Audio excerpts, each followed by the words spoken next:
You've seen the movies. The white marble, the golden light, the toga-clad senators speaking in perfect English. Almost none of it is real, and the actual Rome was louder, dirtier, and stranger than anything Hollywood has ever shown you.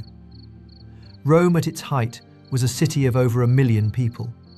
Most people picture it as a gleaming monument to civilization, but the Rome that 90% of its population actually lived in was a place of 6-story wooden death traps, streets that reeked of urine and rotting fish sauce, and a noise ordinance that banned cart traffic during the day, which meant the city never slept, ever, because all the deliveries happened at 3 in the morning outside your window. By the end of this video, you won't just know Rome differently, you'll feel it. We've rebuilt it from the ground up, from archaeological data, classical texts, and the kind of details that only show up when you dig deep enough into the sources. Let's start where most Romans actually started their day, standing up. Not metaphorically, literally standing up, because most Romans had nowhere to sit down and eat. The Insulae, the apartment blocks that housed the vast majority of Rome's population, had no kitchens. Not poorly equipped kitchens, no kitchens at all. Cooking fires in a wooden building 6 stories tall were a recipe for the kind of catastrophe Rome experienced constantly. The city burned so regularly that the Emperor Augustus created the Vigiles, essentially Rome's first fire brigade, specifically because apartment fires were destroying entire neighborhoods on a near-annual basis. Therefore, if you lived in Rome and you weren't wealthy, you ate out. Every single day. Rome was covered in Thermopolia, fast food counters built directly into the street-facing walls of buildings, with large ceramic jars sunk into stone countertops to keep food warm. Archaeologists have found nearly 80 of them in Pompeii alone, which was a city of maybe 20,000 people. Scale that to a city of 1 million, and you begin to understand. Rome didn't just have street food culture. Rome was street food culture. And what were they eating? Here's where it gets interesting. The Roman staple wasn't bread, though bread was everywhere. It was pulse, a thick porridge made from emmer wheat, eaten by the poor for centuries before the empire even existed. But the flavouring agent that went on nearly everything, rich or poor, is what really tells you who these people were. Garum. A fermented fish sauce made by packing fish, often the intestines and offal, into clay jars with salt and leaving them to liquefy in the Mediterranean sun for weeks or months. The result was a pungent, umami-loaded liquid that Romans drizzled on bread, mixed into wine, and added to meat the way we reach for salt today. The finest grades, made from the livers of mackerel caught off the coast of Hispania, sold for prices comparable to fine perfume. The Romans weren't unsophisticated. They were just sophisticated about completely different things than we are. But what they were doing with their water, that's where the story gets even stranger. Everyone knows Rome had aqueducts, 11 of them eventually, pumping roughly 300 million gallons of fresh water into the city every single day. That number sounds staggering. But here's the question historians rarely ask. Where did it all go? Drinking accounted for a fraction of it.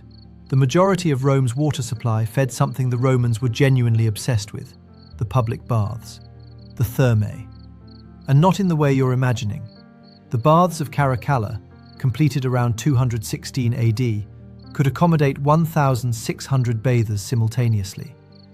The baths of Diocletian held closer to 3,000. These were not quiet, contemplative places.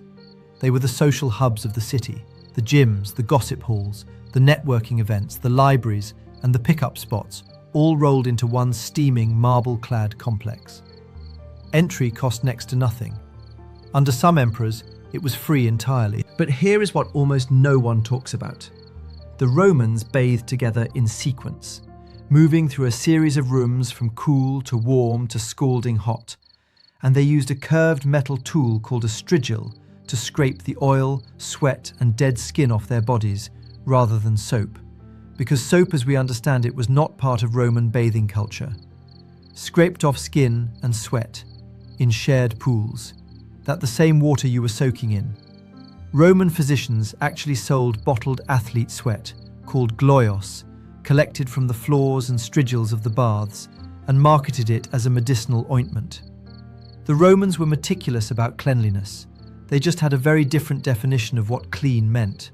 Therefore, if you walked out of the Thermae smelling like the gym floor of a gladiatorial school, that was more or less the expected outcome, and no one blinked. But the thing that would truly dismantle your assumptions about Rome has nothing to do with food or water. It has to do with noise.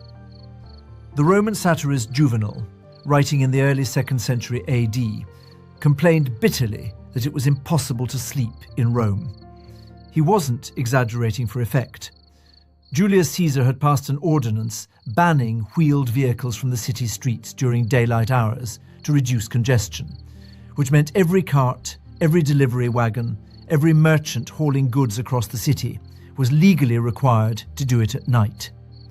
From dusk to dawn, Rome's streets were a non-stop cacophony of iron wheels on stone, shouting drivers, lowing oxen, and the crash of goods being unloaded directly beneath apartment windows. Above the street level, the Insulae, those same buildings with no kitchens, were stacked in ways that violated every safety principle we'd recognise today. Roman building codes under Augustus capped them at 70 feet, which is roughly 6 or 7 stories. But the regulations were inconsistently enforced, and collapses were common enough that Roman writers treated them as a routine hazard of city life. The poet Juvenal again. We live in a city propped up mostly with slender poles. Here's the counterintuitive part. The Romans knew this. They weren't ignorant of the danger. Landlords were often aware their buildings were structurally compromised and continued renting them anyway because demand for housing in Rome was so intense that tenants had almost no leverage. The ground floor was the most desirable and most expensive because it was safest and didn't require climbing. And the rent dropped with every floor you went up, until the cheapest, flimsiest, most fire-prone rooms were at the top, occupied by the people who could least afford the risk. The wealth gradient in Rome didn't run east to west or north to south. It ran vertically, floor by floor. That alone tells you more about Roman inequality than any emperor's biography ever could. But what happened at the very bottom of that social hierarchy, on the street itself, is where Rome gets truly surreal. Roman streets had no names in most of the city. Navigation was done by landmark. You'd give directions by referencing a temple, a bathhouse, a baker's shop with a particular sign. The city was divided into 14 administrative regions under Augustus, and within those, into smaller neighbourhoods called vici, each with its own local shrine called a lararium, maintained by elected neighbourhood leaders. Your address in Rome wasn't a number on a street. It was a relationship. Which neighbourhood you were part of, who your neighbours were, which shrine you left offerings at. And the streets themselves were built with a practical feature that most people find immediately alarming when they learn about it. Raised stepping stones at intersections. Not decorative, functional. Because Roman streets doubled as drainage channels. And when it rained, or when the public fountains overflowed, or when liquid waste was disposed of in ways we won't detail too thoroughly, pedestrians needed a way to cross without walking through it. Archaeologists excavating Pompeii found the stepping stones spaced precisely to allow cartwheels to pass between them. The Romans engineered a city that was perpetually, structurally flooded at street level, and designed their pedestrian infrastructure around that assumption. They didn't solve the problem. They built the stepping stones and moved on, which honestly feels very modern. Here's what Rome actually was, stripped of the marble and the mythology. It was a city of 1 million people, crammed into apartment buildings that regularly caught fire and occasionally fell down, eating fast food from ceramic counters, bathing communally in shared pools, while applying scraped-off sweat as medicine. Unable to sleep because the supply chain was legally mandated to operate outside their windows all night. Navigating streets with no names by landmarks that sometimes no longer existed. Stepping over whatever the city had produced since morning. And doing all of it with a level of civic infrastructure, legal organisation, and cultural sophistication that the Western world wouldn't see again for over 1,000 years. Rome wasn't a civilization that had solved the problem of being human. It was a civilization that had gotten very good at living inside it. And the next time someone tells you the ancient world was simpler, remind them that the Romans had building codes, fire departments, public healthcare, fast food, and a vibrant street food scene 2,000 years before the drive-through was invented. The only thing they were missing was a good night's sleep.